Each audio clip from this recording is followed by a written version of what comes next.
I want to introduce the last of my buddy collectors here from Detroit. This guy played an important role in my life. His name is Dan Kroha. Hello, Dan Kroha. Hey, Matt.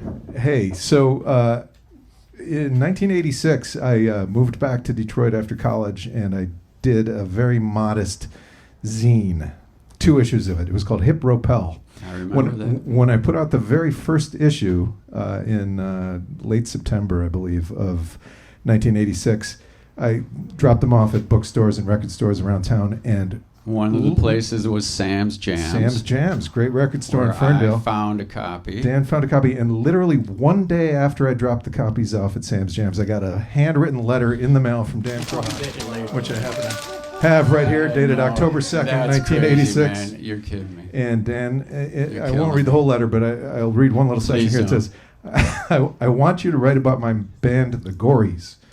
We got our name from an episode of Gidget, and we play primitive garage punk. We suck. Very proud of that fact. Very proud. Thank you. Anyway, Dan has gone on to great fame as a musician. And modest fame. Pleased to have you on the show, Dan. Thank you. And also a fair amount of both credit and blame for my record obsession lies at your feet. Because you, after this letter, I got in touch with you. Well, I saw the Gories, and I fell in love immediately. It was like maybe only your second or third gig. It was at the Hamtramck pub, as I recall. We played there many times. Yeah, and then you and I hung out a few times, and you introduced me to some records. In fact, I'm going to pull one out in a minute. Probably bought at Bob May's record store. You introduced me to a record on the Mutt label by Carol Jones. Oh, man. You played that for me. I have it here with me. I'm going to play it right after we hear your record.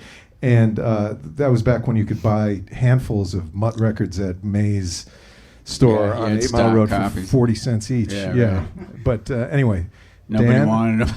I give you credit and blame for the mess that my life has become. So what do you have here? So when you asked me to bring my favorite Detroit record, immediately I Had a Dream by Nathaniel Mayer came to mind.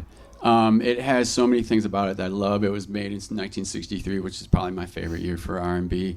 The band that became Black Murda is backing up. Oh, is that right? This. I didn't even know that. Which is an awesome band in itself. And they were teenagers at this point. And I think they probably wrote this song. I mean, he came up with the words, but I think they came up with the music. And it's just like great rockin' R&B, great hot guitar, and I just love it. It's one of my favorite records. One of my favorite records too. And I think you and I saw Nathaniel Mayer perform at the same time in Southfield, maybe. Yes, when he first kind of came back. Kind of reemerged from the show. 2000, something like that. And it was amazing. He came out in like white tails, right? Yes, like a white formal wear. Yes, tails. And was dancing around like James Brown on stage. Yes, and he we was. were all amazed. Yes. So let's hear this Fortune record that Dan Kroha has kindly provided by Nathaniel Mayer.